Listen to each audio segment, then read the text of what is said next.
இந்த வீடியோ பார்க்கிறதுக்கு முன்னாடி உங்க முகத்துல மீச தாடி இல்லாம இருந்திருக்கலாம். ஆனா இந்த வீடியோ பார்த்ததுக்கு அப்புறம் உங்க முகத்திலயும் தாடி ஒரு காடு மாதிரி வளர்ந்து நிக்க போகுது.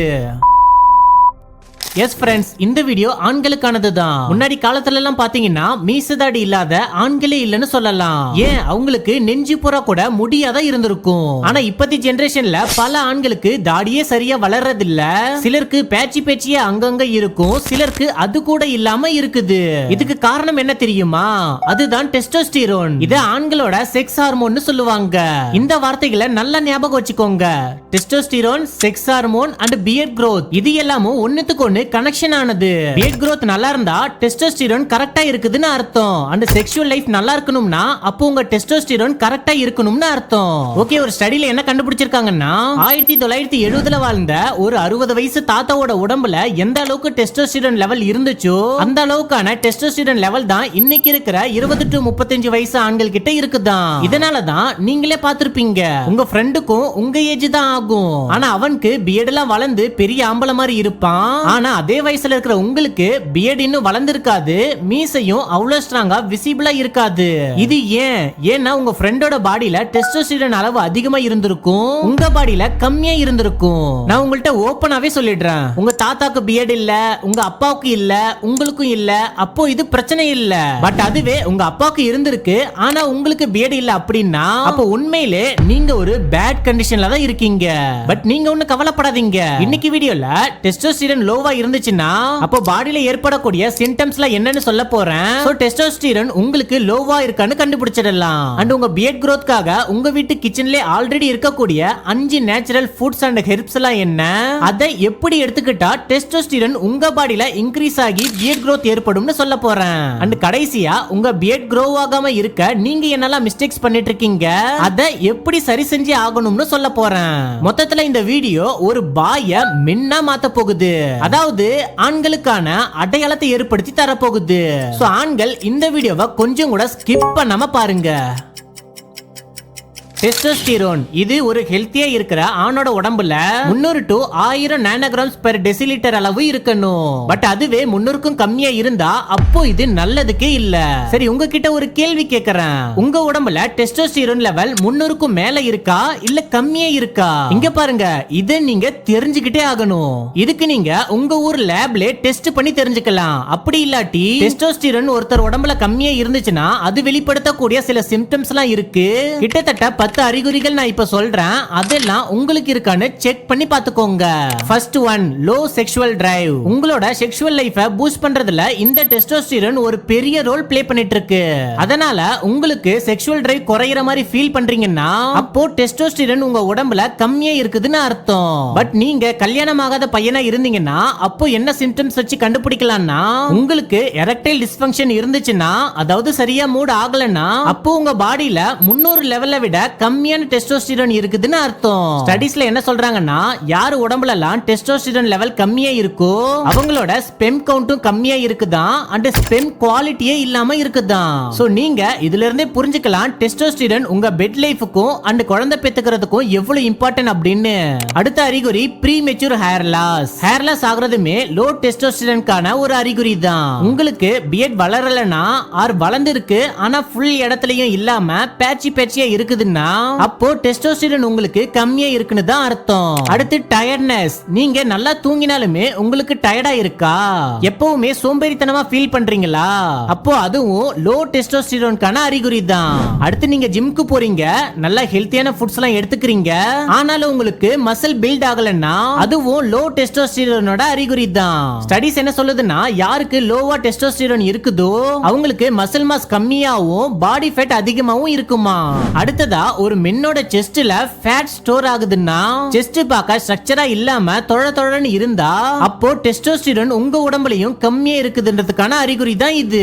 அடுத்து உங்களுக்கு யங் ஏஜ்ல போன்ஸ்ல எல்லாம் பெயின் ஏற்படுதுன்னா, சில டைம் உட்கார்ந்து எந்திரிக்கும் போது உங்க லெக் மோட்டு வீக்கா இருக்கிற மாதிரி ஃபீல் பண்ணீங்கன்னா அப்ப அதுவும் லோ டெஸ்டோஸ்டிரோன் தான். அடுத்து எதுக்கு எடுத்தாலும் எரிச்சல் ஆகிறது, மூட் ஸ்விங் ஆகிறது, படிப்புல ஒர்க்ல ஃபோக்கஸ் பண்ண முடியாம போறது, மெமரி பவர் வீக்கா இருக்கிறது, இதெல்லாமும் கூட லோ டெஸ்டோஸ்டிரோனுக்கான அறிகுறிகள் தான். ஃப்ரெண்ட்ஸ், நான் இப்போ நிறைய அறிகுறிகள் சொன்னேன்ல, அதுல முக்காவாசி உங்களுக்கு ஒத்து போச்சுன்னா அப்போ உங்க உடம்புல 300க்கும் கீழே தான் டெஸ்டோஸ்டிரோன் லெவல் இருக்குன்னு அர்த்தம். இதுதான் ஒரு ஆண் மோசமான கண்டிஷன்ல இருக்கிறதுக்கான எக்ஸாக்ட் சைனு.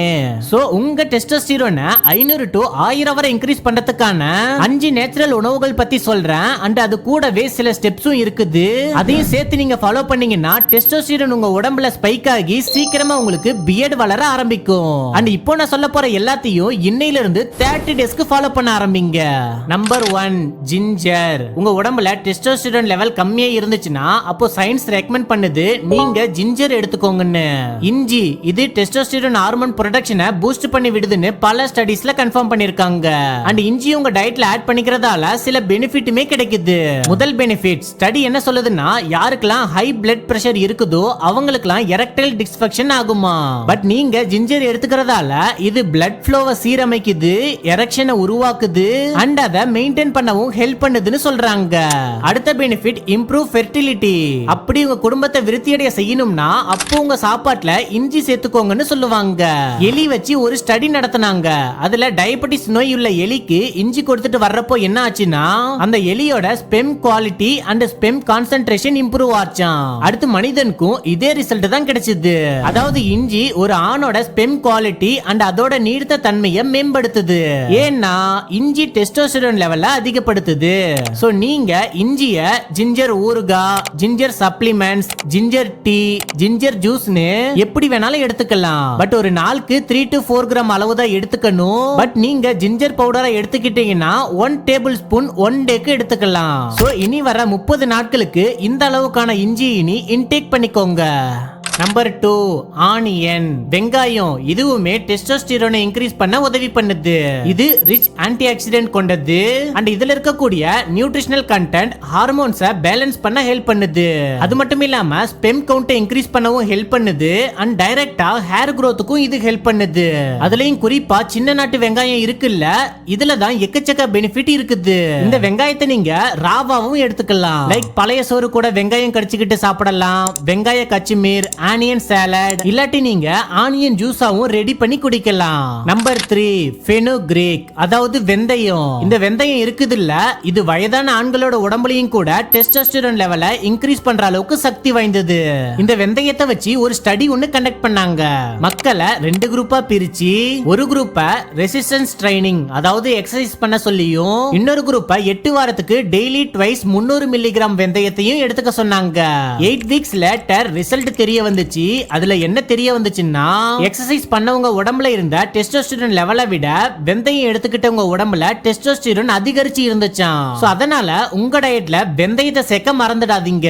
இது டெஸ்டோஸ்டிரோன் ஹார்மோனை தூண்டுறது கூடவே muscle strength, body fat level control and sexual டிரைவுக்கும் ஹெல்ப் பண்ணுது. இதை நீங்க டீயாவும் மேக் பண்ணி குடிக்கலாம். Number 4, garlic. உங்களோட கிச்சன்லயும் பெட்ரூம்லயும் எப்பயும் உங்க கூட ஒரு நண்பனை வச்சுக்கணும்னா அப்போ பூண்டை வச்சுக்கோங்கன்னு சொல்லுவாங்க. ஏன்னா கிச்சன்ல சமையலுக்கும் இது ஹெல்ப் பண்ணுது. பெட்ரூம்ல உங்க பெட் லைஃப் பெர்ஃபார்மன்ஸை இன்க்ரீஸ் பண்ணவும் ஹெல்ப் பண்ணுது. இந்த பூண்டு இருக்குல்ல, இது ஒரு நாளுக்கு 3 to 4 பீசஸ் டெய்லி எடுத்துக்கோங்க. ஏன்னா இது டெஸ்டோஸ்டிரோன் ப்ரொடக்ஷனை தூண்டி விடுற வேலையை ரொம்ப சிறப்பா பண்ணுது.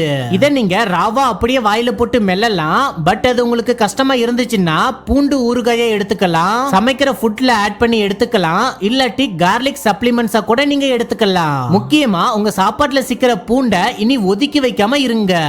கடைசியா நம்பர் 5, அஸ்வகந்தா.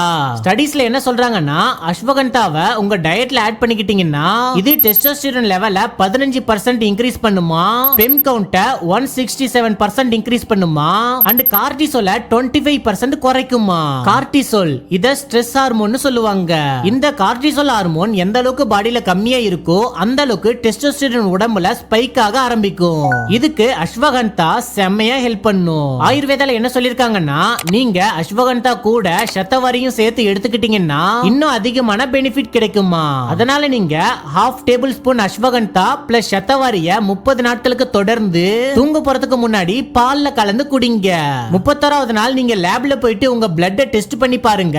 டெஸ்டோஸ்டிரோன் இன்க்ரீஸ் ஆகி இருக்கிறதா உங்களால பார்க்க முடியும். அது கூடவே சிலாஜித் இதுவும் ஒரு நேச்சுரல் டெஸ்டோஸ்டிரோன் சப்ளிமெண்ட் தான். சயின்ஸ் சொல்லுது சிலாஜித் 20% 100% உங்க டெஸ்டோஸ்டிரோனை இன்க்ரீஸ் பண்ணிடுமா. சரி ஓகே, இப்போ வர சொன்ன 5 ஃபுட்ஸையும் நீங்க நோட் பண்ணிக்கிட்டீங்கல்ல. இது உங்க டயட்ல இனி 30 நாட்களுக்கு தொடர்ந்து ஆட் பண்ணிக்கோங்க. அண்ட் அது கூடவே நீங்க பண்ண வேண்டிய 2 இம்பார்ட்டன்டான விஷயங்கள் இருக்குது. அதுல ஃபர்ஸ்ட் ஒன் எக்ஸசைஸ். சயின்ஸ் என்ன சொல்லுதுன்னா, நீங்க உங்க பாடியை ஆக்டிவா வச்சுக்க எந்த வித எக்ஸசைஸ் பண்ணாலும் சரி, இல்ல ஸ்போர்ட்ஸ் மாதிரியான விஷயங்களை பண்ணாலும் சரி, அது உங்க பாடியில டெஸ்டோஸ்டிரோன் உற்பத்தி ஆகிற வேகத்தை அதிகப்படுத்துமா. 2015ல ஒரு இன்ட்ரெஸ்டிங்கான ஸ்டடி ஒன்னு கண்டக்ட் பண்ணாங்க. அதுல மக்களை 2 குரூப்பா பிரிச்சுக்கிட்டாங்க. ஒரு குரூப் கிட்ட டயட்டை ஃபாலோ பண்ண சொன்னாங்க, இன்னொரு குரூப் கிட்ட ஃபுல்லா ஒர்க் அவுட் மட்டும் பண்ண சொன்னாங்க. கடைசியா ரிசல்ட் என்ன வந்துச்சு தெரியுமா? யாரெல்லாம் ஒர்க் அவுட் பண்ணாங்களோ அவங்களோட வெயிட் குறைஞ்சதோட மட்டும் இல்லாம அவங்களுக்கு டெஸ்டோஸ்டிரோன் லெவல் இன்க்ரீஸும் ஆகி இருந்துச்சாம். ஆனா அதுவே எந்த குரூப் வெறும் டயட் மட்டும் ஃபாலோ பண்ணாங்களோ அவங்களுக்கு கொஞ்சமா வெயிட் மட்டும் குறைஞ்சிருக்கு, ஆனா டெஸ்டோஸ்டிரோன் லெவல் இன்க்ரீஸ் ஆகாம அப்படியே தான் இருந்திருக்கு. இப்போ உங்களுக்கே புரிஞ்சிருக்கும் டெஸ்டோஸ்டிரோனை பூஸ்ட் பண்ண எக்ஸசைஸ் எப்படி ஹெல்ப் பண்ணுதுன்னு. அதுலயும் குறிப்பா நீங்க வெயிட் ட்ரைனிங் எக்ஸசைஸ் பண்ணீங்கன்னா இன்னும் ஹெல்ப்ஃபுல்லா இருக்கும். பட் அப்படி உங்களால ஜிம்க்கு போயிட்டு வெயிட் ட்ரைனிங்ல பண்ண முடியலன்னா நீங்க ஃபாஸ்ட் ரன்னிங் அண்ட் ஸ்பிரிண்டிங் மாதிரியான ஏரோபிக் எக்ஸசைஸ் பண்ண சொல்லி சொல்றாங்க. இதுவுமே டெஸ்டோஸ்டிரோனை வேகமா ரைஸ் பண்ண ஹெல்ப் பண்ணுது. Second one sleep. நீங்க ஹெல்த்தியான ஃபுட்ஸ் எல்லாம் சாப்பிடுறீங்க, ஒர்க் அவுட்லாம் பண்றீங்க, பட் உங்ககிட்ட 7 hours தூக்கம் இல்லைன்னா, டெய்லி 5 மணி நேரம் ஆர் அதை விட கம்மியா தான் தூங்குறீங்கன்னா, அப்போ உங்க உடம்புல டெஸ்டோஸ்டிரோன் ஒரு துளி கூட அதிகரிக்காது. ஏன்னா டெஸ்டோஸ்டிரோன் லெவல் இன்க்ரீஸ் ஆகிற உச்சமே நீங்க தூங்குறப்போ தான் ஏற்படும். ஸ்டடியிலே ப்ரூவ் பண்ணிருக்காங்க. யாரெல்லாம் லேட் நைட் வர ப்ளூ ஸ்கிரீன் பார்த்துட்டு ஸ்லீப் சைக்கிளை டிஸ்டர்ப் பண்றாங்களோ அவங்களுக்குலாம் டெஸ்டோஸ்டிரோன் லெவல் டிக்ரீஸ் ஆகிறத கண்டுபிடிச்சிருக்காங்க. ஃப்ரெண்ட்ஸ், உங்களுக்கே தெரியும், நீங்க ஸ்கூல் படிக்கும் போது உங்க சயின்ஸ் புக்ல சொல்லிருப்பாங்க, நம்ம எப்போ வளருவோம்னா அது நம்ம தூங்கும் போதுதான். வளர்ச்சிதை மாற்றம்ன்றது நம்ம தூங்கும் போதுதான் நடக்கும். அதனால இனி 8 hours தூக்கத்தை உங்க பாடிக்கு கொடுங்க. இது பலரால முடியாம இருக்கலாம், பட் ட்ரை பண்ணுங்க. அட்லீஸ்ட் 7 மணி நேரமாச்சும் நீங்க தூங்கணும். அதுக்கப்புறம் நீங்க ஆட்டோமேட்டிக்காவே ஹெல்த்தியா மாறிடுவீங்க. ஃப்ரெண்ட்ஸ், இன்னைக்கு வீடியோ உங்க எல்லாருக்கும் செம்ம யூஸ்ஃபுல்லா இருந்திருக்கும்னு நம்புறேன். நீங்க நான் சொன்ன எல்லாத்தையும் 30 நாட்களுக்கு தொடர்ந்து ஃபாலோ பண்ணும்போது உங்களுக்கு இது ரொம்ப யூஸ்ஃபுல் அப்படின்றது புரிய வரும். ஏன்னா டெஸ்டோஸ்டிரோன் இன்க்ரீஸ் ஆகி உங்களுக்கு பியர்ட் வளர ஆரம்பிச்சிருக்கிறத நீங்களே கண்ணால பாப்பீங்க. பட் ஆனா யாரும் இந்த 30 days இடையில ஜங்க் ஃபுட்ஸ் அதிகம் சாப்பிடாதீங்க, மாஸ்டர்பேஷன் பண்ணிடாதீங்க, அண்ட் ஸ்லீப்ப உங்க பாடிக்கு சரியா கொடுக்காம போயிடாதீங்க. ஓகே, இந்த மாதிரி நான் வேற ஏதாவது டாபிக்க பத்தி பேசணும்னா கீழே கமெண்ட் பண்ணுங்க. முக்கியமா உங்க ஃப்ரெண்ட்ஸ்க்கு யாருக்காவது இந்த வீடியோ யூஸ்ஃபுல்லா இருக்கும்னு தோணுச்சுன்னா அப்போ அவங்களுக்கு இதை ஷேர் பண்ணுங்க. நான் உங்களை இன்னொரு வீடியோல சந்திக்கிறேன்.